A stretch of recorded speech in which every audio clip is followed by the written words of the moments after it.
Welcome to a new episode of Outside the Panels with your host, Johnny the Machine Hughes.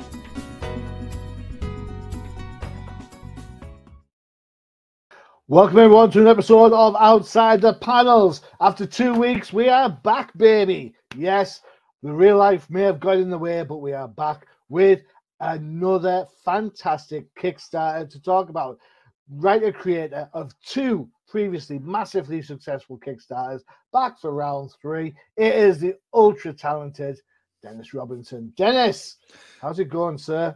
Oh, burning the candle in every which way, but thank you so much for having me, Johnny. You are more than welcome. Quick shout out to Dennis for this. As I alluded to in my intro, the real life got in the way for me over the last couple of weeks. Dennis was kind enough to reschedule, which is a fantastic thing to do when you're on a Kickstarter. So Oh, no worries. Appreciate that. Thank you so much.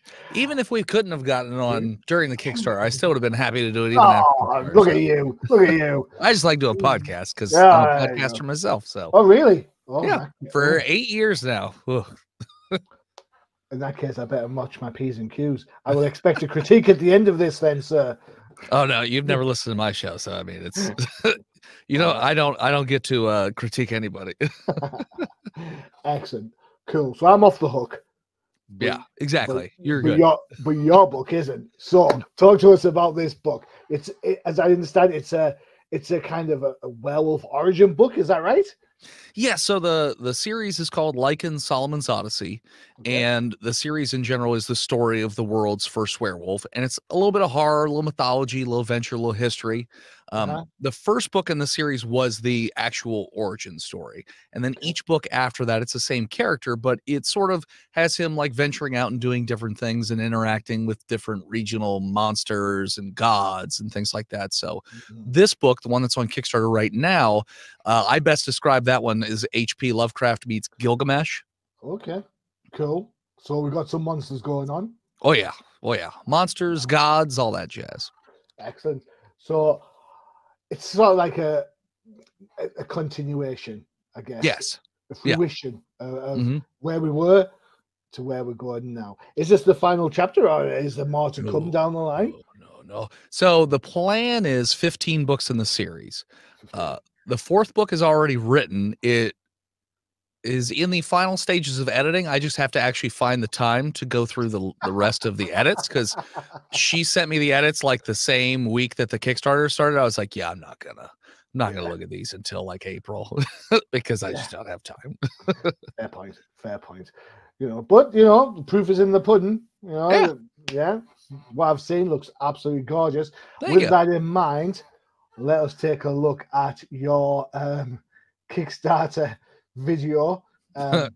Watch out for the acting. It's a treat. Yeah, that's the way to put it. I'm not understanding. Here we go.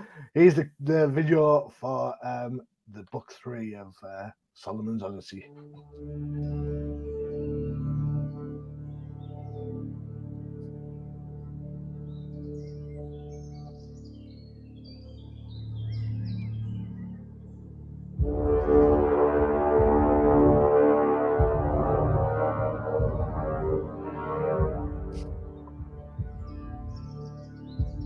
There we are, see?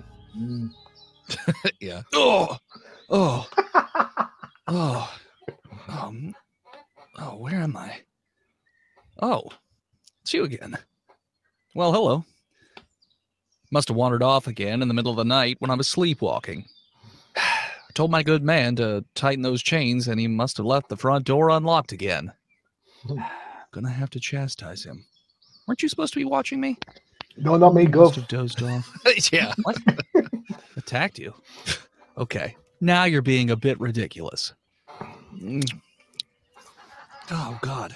Oh, so I had to put on all this makeup and all this stuff, and the lapel mic stopped working during the recording.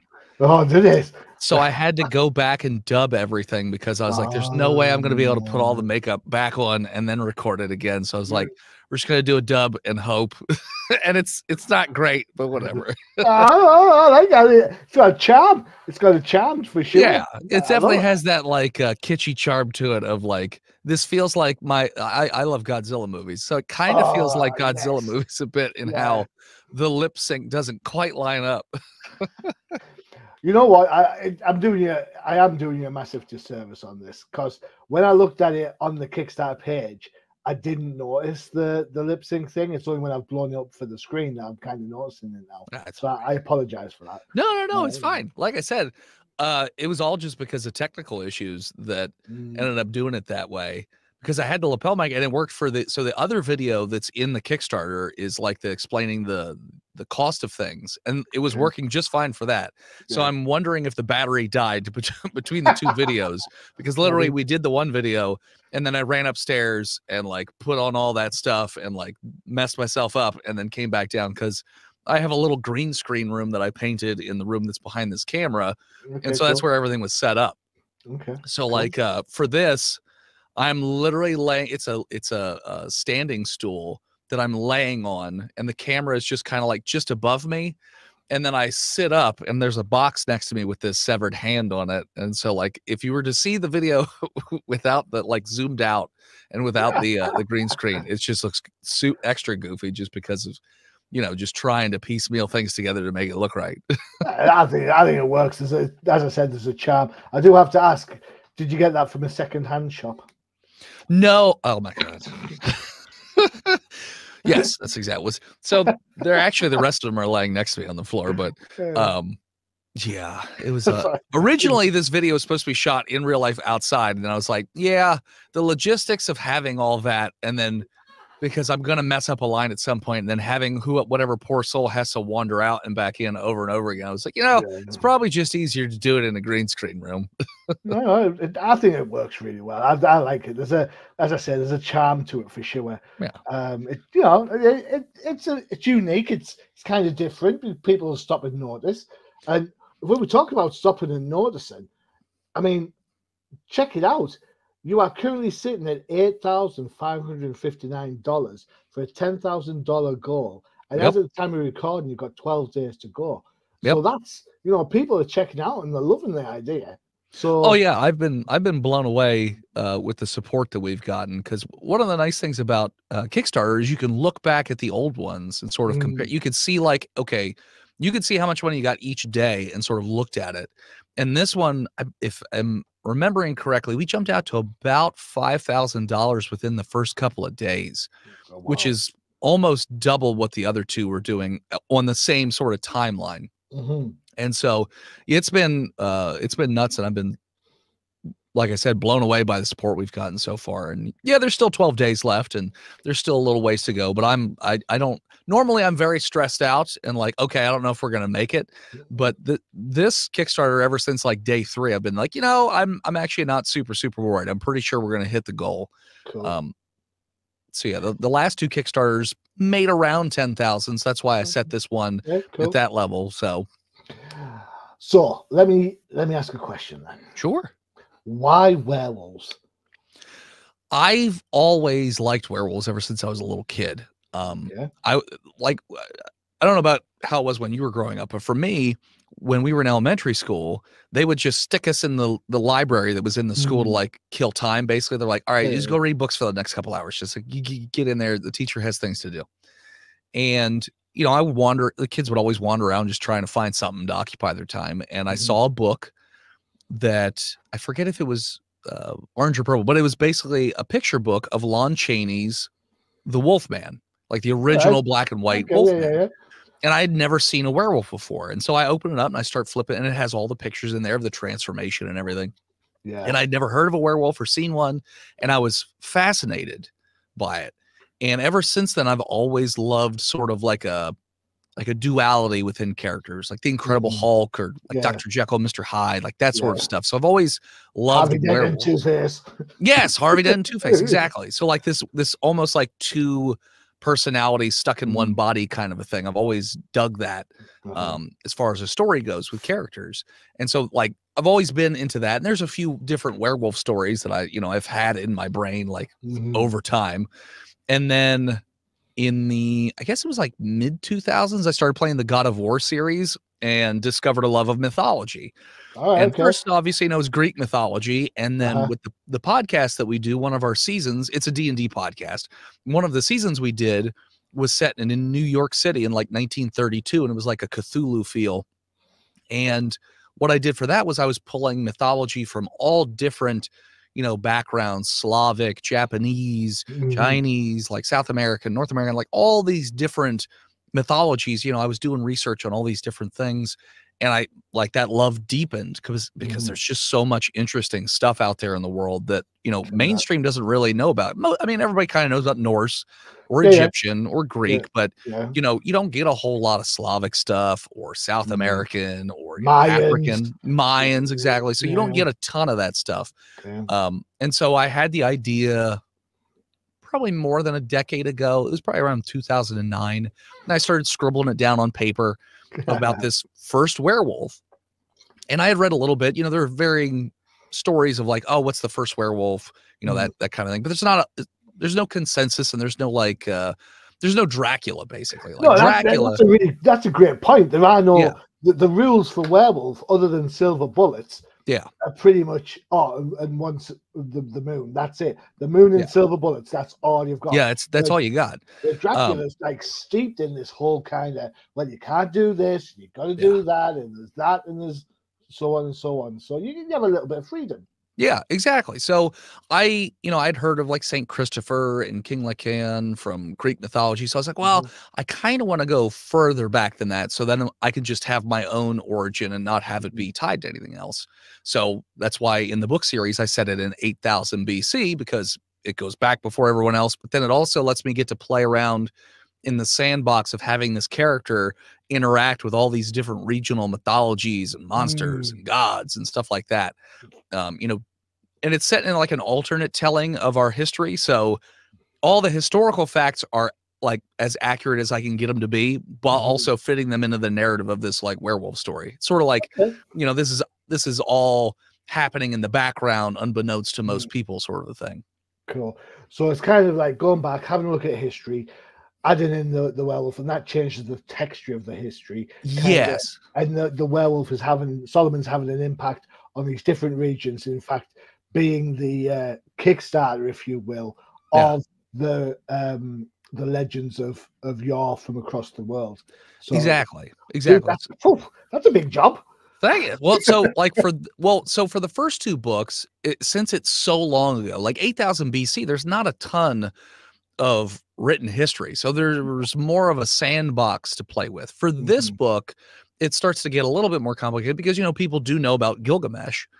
So my take on it was, okay, so what if the Epic of Gilgamesh is Gilgamesh's version of that story, where if something else had happened and then he changed the details of that story so that people didn't know like all the things that had actually happened.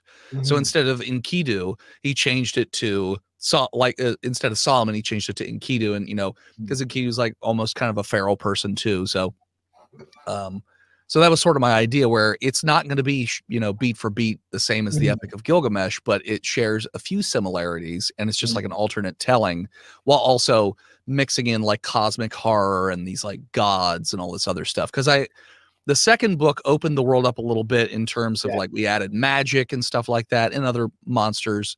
The third book, I wanted to open up even further. So while the story itself is contained to one spot, it talks about that there are these cosmic entities and, gods and all this stuff. So now there's like a whole universe to it. And it's like, okay, but the story is still centralized in this one city, but it opens up the world even more and like makes the sandbox even bigger.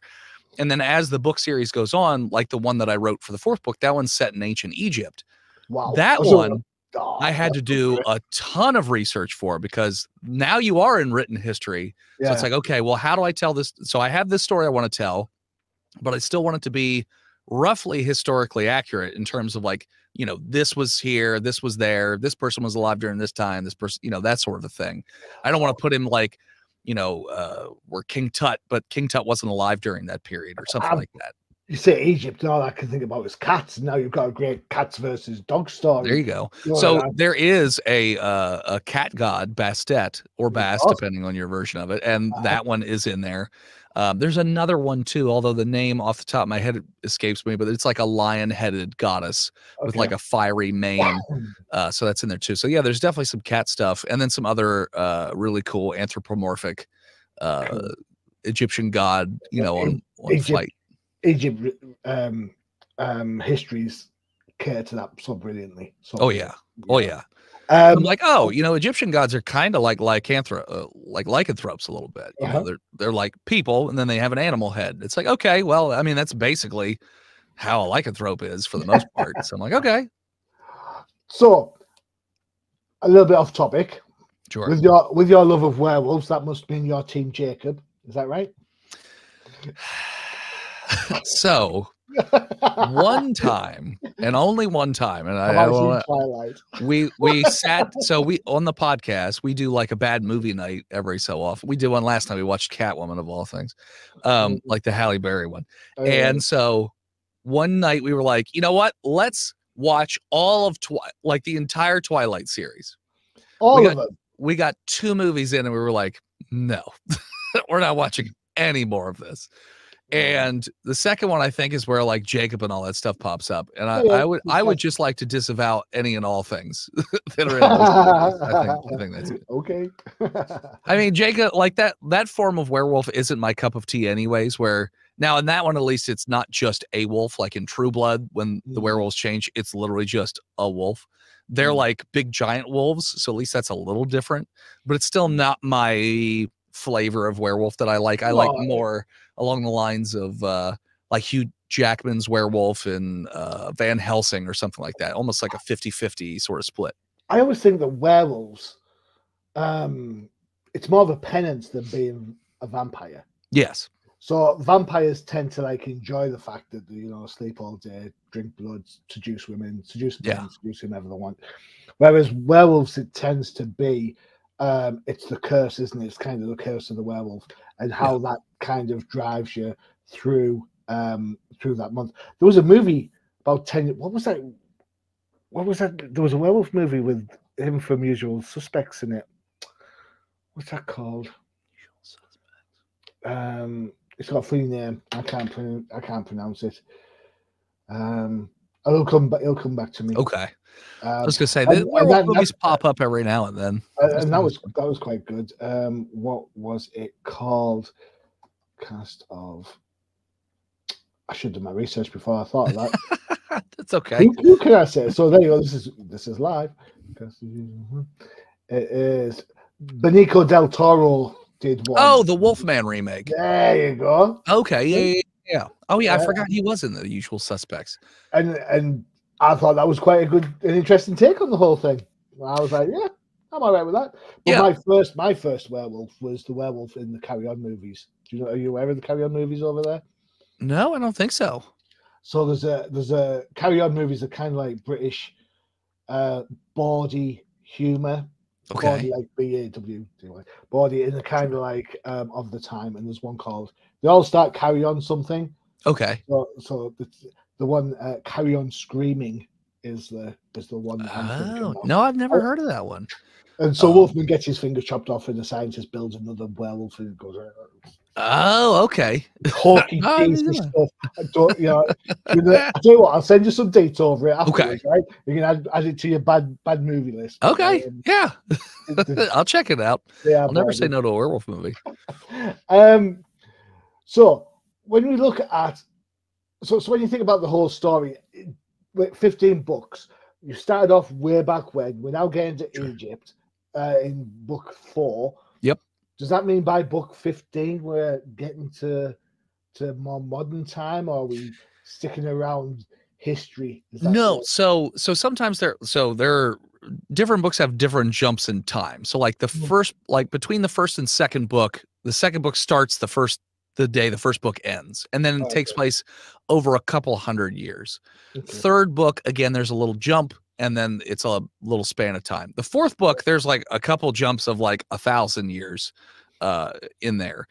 But by the 15th book, that one's going to be set in modern time, and even maybe just like a little bit into the future, not like flying cars kind of future, but like just like a little bit past current day. Cool. That's quite that. So I'm not going to ask you more questions about that because I've got loads of questions in my head. I don't want to ask them because they'll spoil the story. Well, so like in terms of like how that timeline sort of goes out, so the books are, like I said, 15 books, and it's like 3 5-chapter arcs. Oh, okay. So the first 5 chapters, so Egypt is the book that's been written and will be coming out, and then the last chapter in that series will be Greece, because obviously, you know, I love Greek mythology. We got to do that. Yeah. And then the second arc of books moves around a lot more. So we go to Asia, because I'd really like to do like a variation on Journey to the West kind of a thing, with like Wukong and stuff like that. And, you know, deal with Genghis Khan, obviously, and go into more Europe as well. And then that last arc of books is more focused towards the Americas. So like South America, North America, because I definitely want to get into Native American, you know, get into, I live in Gettysburg, PA, so I have to do the Civil War, obviously. And I love Westerns, so I'm going to like kind of try and throw all that in. I mean, Good, the Bad, and the Ugly did it, so I can do the same thing. They're about the same time period. And then maybe one of the world wars as well. And then that last book will be more, you know, modern day, or like just, you know, a little bit in the future kind of thing. So the series moves around. I'm trying to get to as many different regions and like go into, you know, interesting stuff that I can. Unfortunately, I don't have enough books to cover like every country and every like interesting form of folklore that I'd like to, but no, I think what you've got, you kind of have to kind of pick your poison a little bit. Yeah. You know, so you've hit like the big ones, like the Egyptians, Greek, some European stuff, some North American stuff, especially Native American stuff. Yeah. And those are the ones that people are going to probably resonate to the easiest. Asia, Japan, China. Then if you go to somewhere that's a little bit off the beaten track, you run the risk of someone saying, well, I don't know. And then, you know, so, but hopefully by that point, they're too invested to take that deviation and want to learn more about the region and the history of that time. So that's cool. Yeah. Des, how did you get into comics in the first place, man? How did I get into comics in the first place? Well, honestly, because of the podcast that I do. So like 2009, in terms of like this story, in terms of comics in general, when I was a kid, we used to go to like that was back when grocery stores used to carry comics and like magazines. Yeah, and they would have all that stuff sitting there. So when we would go to the grocery store, I don't care about what my mom's doing at the grocery store. So I'd wander to the magazine aisle and just start flipping through comics and just read the comics, and then lose track of time. And then mom's already in the parking lot and is left without me. So it's kind of one of those things where, whoops. But then then I kind of fell out of comics for a while and got into some other stuff, video games pretty much. And then after college, in my like early 30s, we started doing Botched, a D&D podcast, and then we went to Dragon Con in I think it was our second year of doing the show. We got invited to do it live at Dragon Con, and then I got to hang out with a bunch of other nerds. And one of the guys I met, his name is Travis Jones, and he used to have a comic book podcast, and he would make recommendations to me about like, hey, here are comics I think you would like. So he recommended to me stuff like The Last God from Philip Kennedy Johnson, which I loved, and Die, that series. Because again, it's kind of got like a D&D meets Jumanji feel. Okay. There was a series I was reading for a while called Realm, until that one is very much a D&D kind of series, but eventually I fell out of that one just because the story stopped making sense to me. So I was like, okay, I'm gonna get out now. Yeah, I'm done. Next. Yeah, but at that first Dragon Con, you know, I pitched the idea for this book idea that I'd written, you know, almost 10 years prior to that, and then shelved because I didn't think I was ever going to make a comic. And then I pitched the idea about this, you know, the world's first werewolf, and going through all these different, you know, regional mythologies and stuff. And they're like, oh, that sounds awesome. You should totally do it.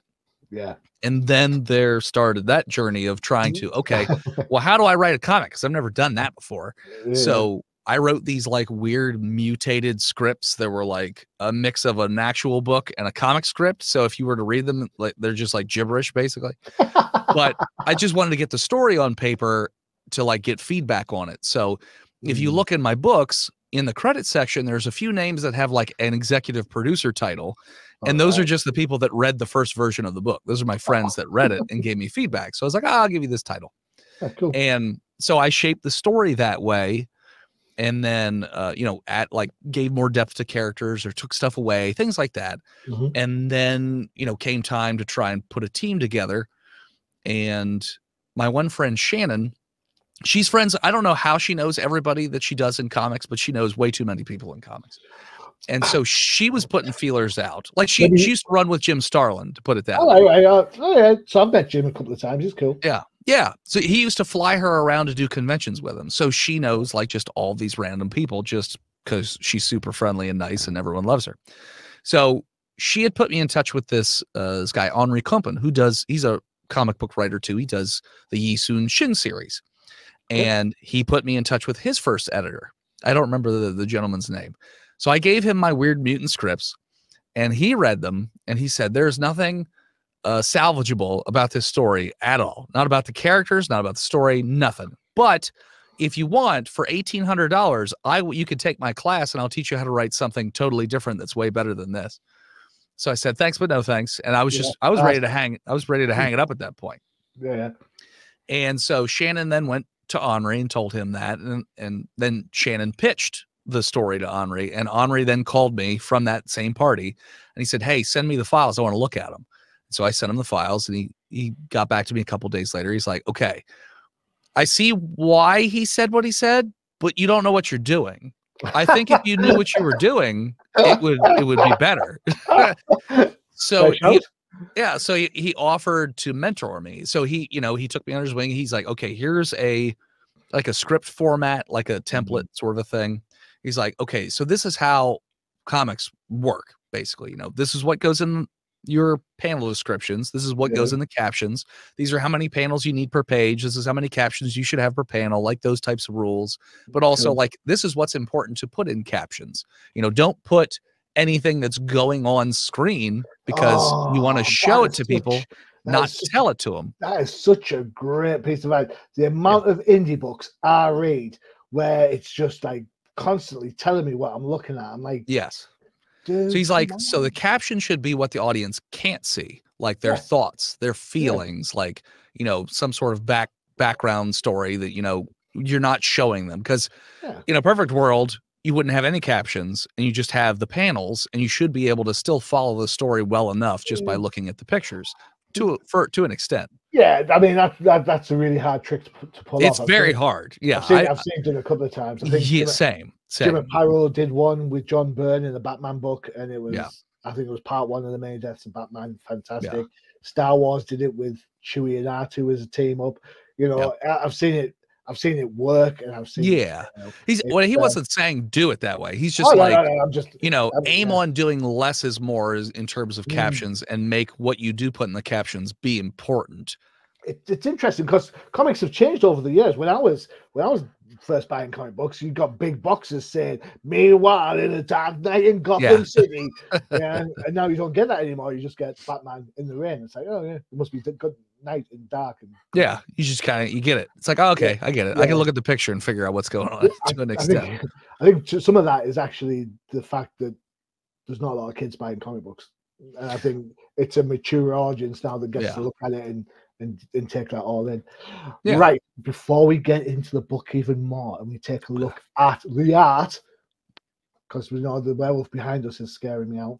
Time for an advert for one of our shows. I'll give you its guest's choice. Tell you what we have to look for. We've got Crisis in the Toyverse, which is about toys, K-Pop Cosmos, which is about K-pop. You've got the old timers, comics from an older generation. You've got a Marvel pod and a DC one. Which one would you like to see, Dennis? What was the first one again? Crisis in the Toyverse. I want that one. Crisis in the Toyverse. Fan favorite. Here we go.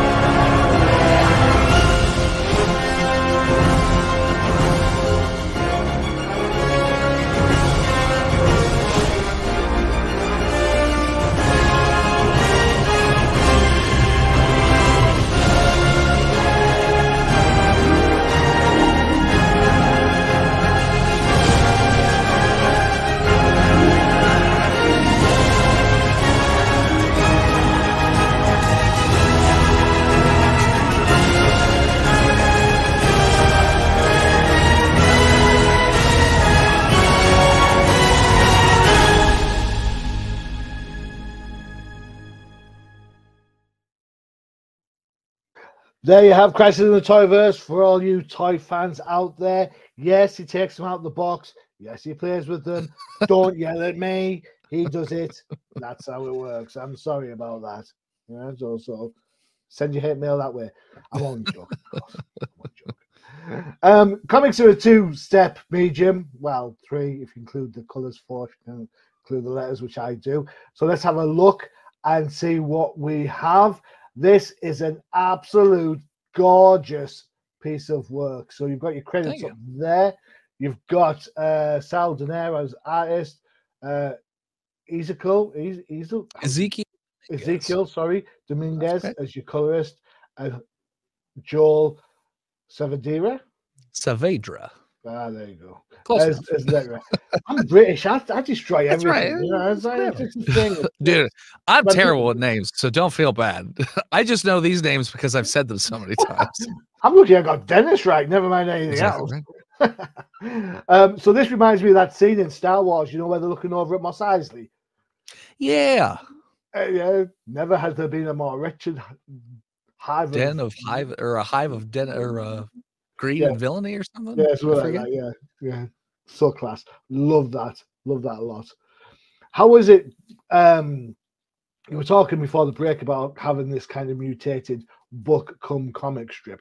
How hard was it to kind of peel that back or pare that back to consider things like camera angles, how many panels, and how strict did you stay to that? Because some artists like to kind of, go with the flow of what they think. So I've always been a more visual person anyway. So even from the first offset of like when we were actually working in the new script format, when Henri was teaching me, I put as much detail as I can because I didn't know. I mean, I had never made a comic before and I'd never worked with an artist before. And talking to other people, it seems like there is a wide variety of how things are written in terms of like there are like no details or there are lots of details. The Marvel way versus the full way. Yeah, so for me, it's like, okay, this is the time of day. This is where the camera angle is. This is who's in the shot. This is where they're located in the shot. This is what else is going on in the shot. Like, I put as much detail as I can into the panel when I give it to the art team. Now, for the most part, they usually stick with however I write it. However, the artist will make changes every now and then if he thinks it would be more visually interesting to, tweak it or do something different. And like 95% of the time, I would say that I'm super cool with whatever he decides to change it to. Every once in a while, there's like that language barrier there because he's in Spain. So like, for instance, he didn't know what wall running is. And I was like, well, think Prince of Persia. And he's like, I don't know what that is. So it's like, okay. So then I have to then get photos of like running up a wall or a video. And then he's like, oh, okay. It makes total sense. So that's where, he does it one way and then I explain what it actually is. And he's like, oh, okay. And then he changes it and it ends up being closer to the way that I had originally written it. So with the team, I'm totally fine if they decide to make changes, if they think something would be more visually interesting, as long as it makes sense and doesn't, get too wonky. I have no issue making those sorts of changes. So yeah, no, it's been a great experience working with the art team. Each one of them, Sal's doing the art, then Ezekiel's doing the coloring, and then Joel's doing the lettering. Each one of them, is working separately and independently, but each one of them brings their own strengths. And I think they each knock it out of the park with what they do. Like, I didn't even realize all the thought that goes into like caption and panel placement and sound effects or anything like that. Yeah. And Joel, showed me a page when we first started working together because he's Henri's letterer on his book series. So Henri brought him over to work on mine too. And so he shows me a page and he literally draws this track. He's like, this is where I want the reader to go, like visually, this is how I want their eyes to move through the page. He's like, that's what the letterer does. The letterer is the one that makes the reader move like a specific way. He's like, and I can put panels on the page to make the reader go where I want them to go. And I never thought about it like that before. And I always thought that was super fascinating and interesting to me anyways. Yeah, it has to create enough dead space for the lettering to work. There's no point putting your panel full of great detail and then having the word balloon over the top of that. Yeah. The panel we're looking at now right here, you can see how all this dead space is there. Yep. it doesn't detract from the perspective of the characters, but what it allows you to do is put those word balloons in there, as opposed to something that would potentially be detail laden, and then you've got to wonder how you're going to get those in. Notice, for example, on this one, you've got the text boxes underneath, but they're underneath where people see feet. Now, I know the hand-drawn feet, and if I was in the house,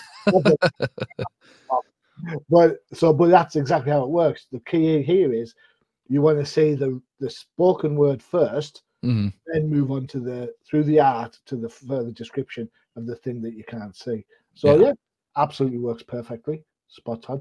It looks gorgeous. Is it the same art team that you've had throughout the series? Yeah, so it's been the same three. The series isn't inked because the style I was going for, there's a series called Love the Lion, and that's one that doesn't have any inking. The lines are very thin, and it has almost like a colored pencil feel to it, which was what I wanted to do with the style here.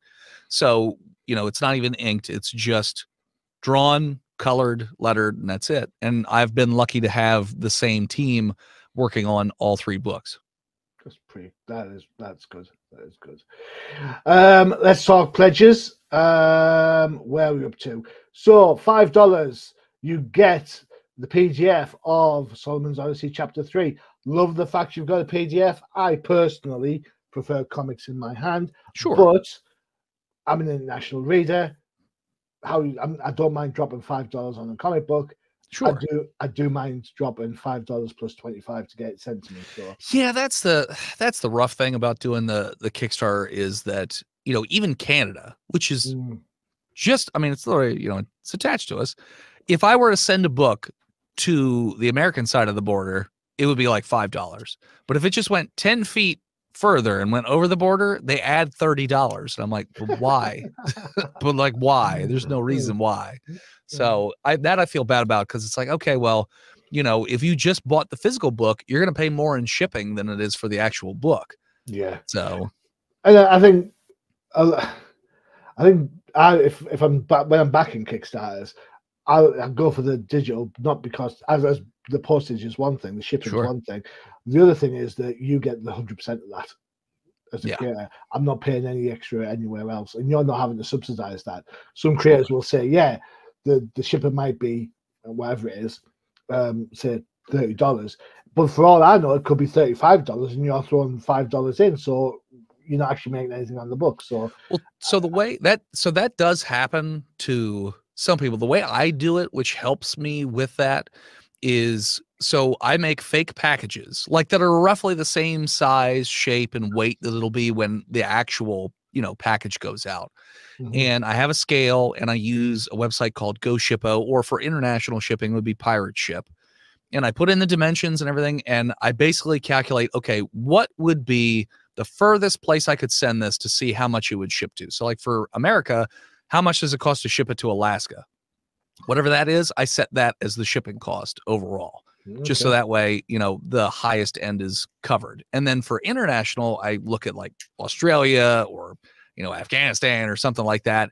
And then whatever that is, because usually the international shipping's pretty close in terms of like 25 to 35, like it's somewhere in that range. I've never seen any international be less than 25, but, so yeah, so that's, I find whatever's the one that would cost for the furthest away, and then that's my international shipping cost, basically. So that way it helps limit, having any oopsie daisies as far as shipping costs. And then, because I've seen projects end up, I saw a project where they didn't do they forgot to put shipping in, and they ended up going bankrupt because like the project made $1 million, but that didn't cover the shipping. So they couldn't fulfill all the stuff because they just couldn't afford it. So it's why Amazon have subscriptions like Prime to cover all that sort of stuff. Yes.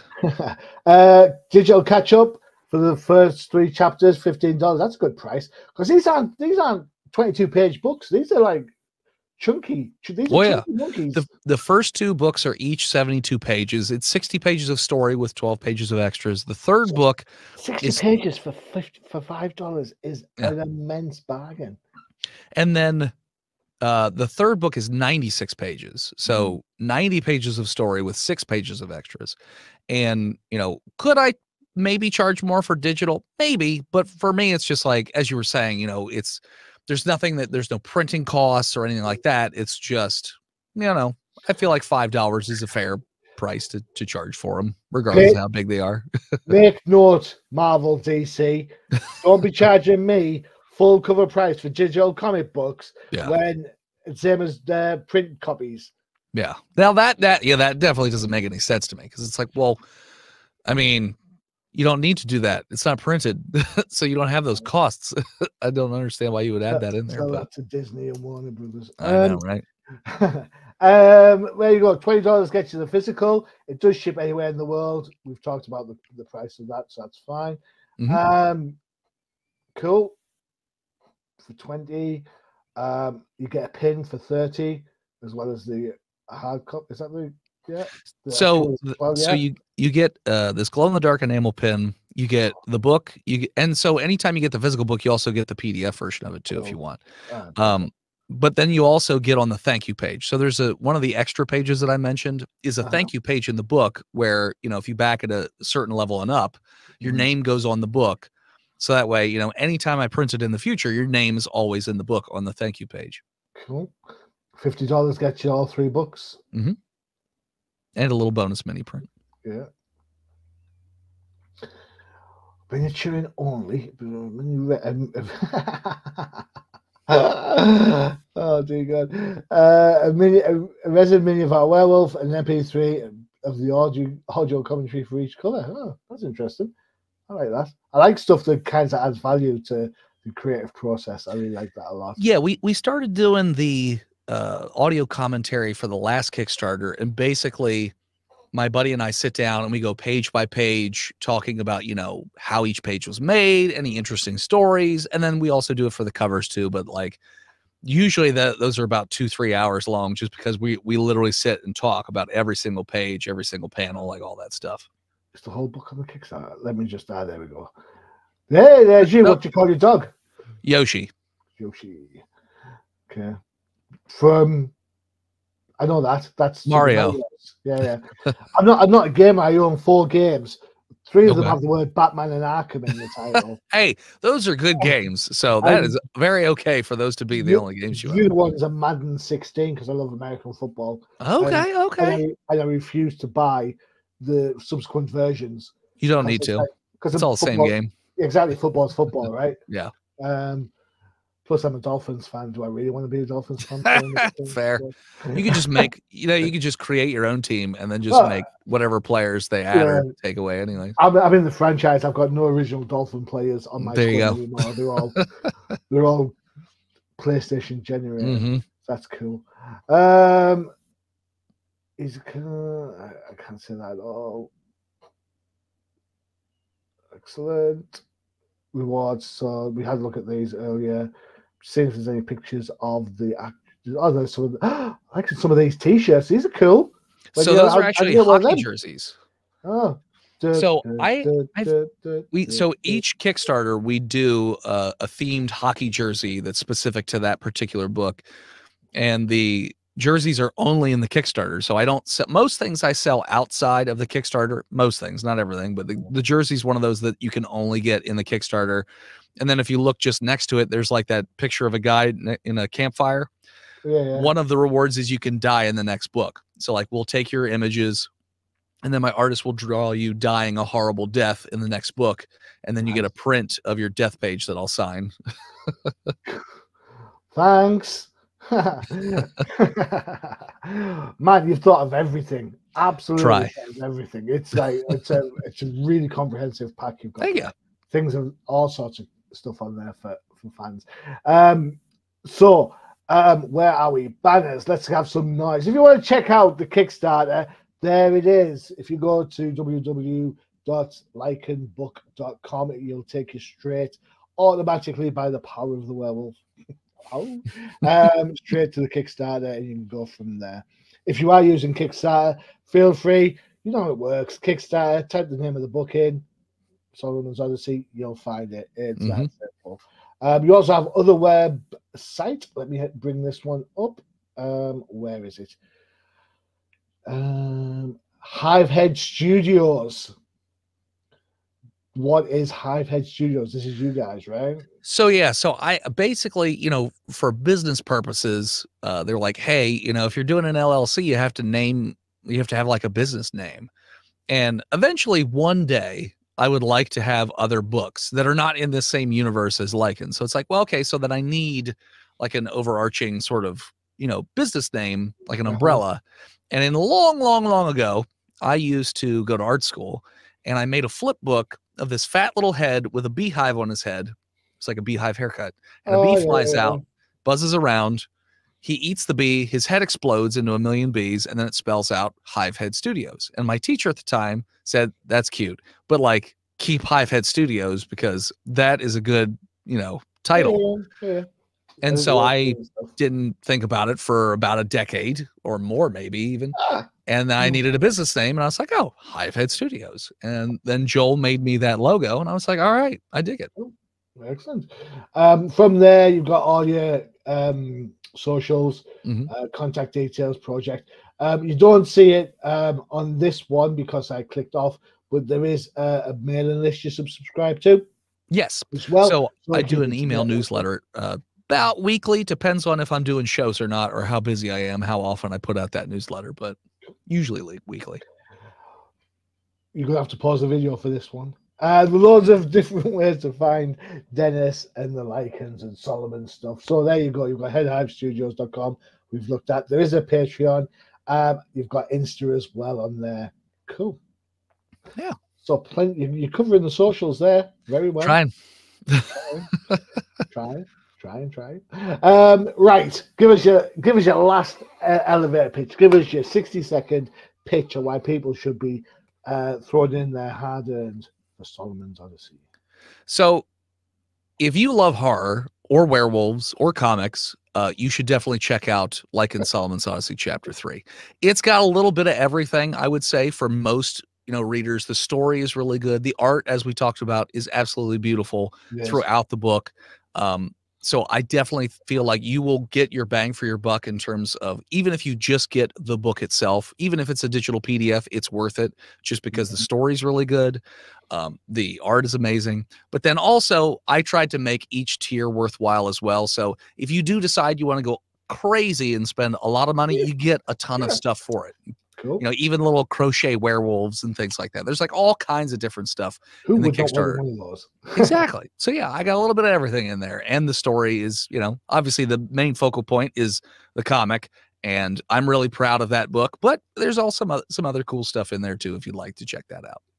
So history meets Gilgamesh, meets monsters, meets werewolf. It's all in there. Yeah. Much.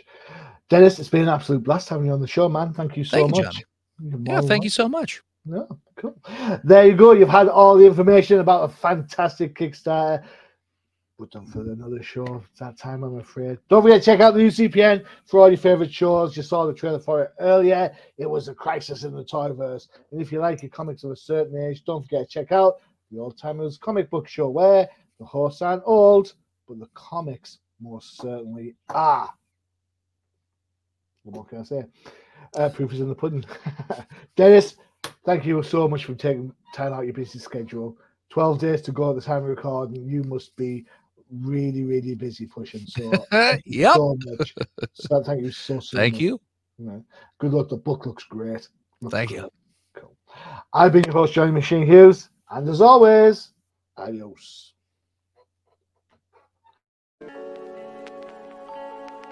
Visit undercovercapes.com for the latest and greatest podcasts via the Undercover Capes Podcast Network. Also visit our parent company website, comiccrusaders.com, all about comic pop culture.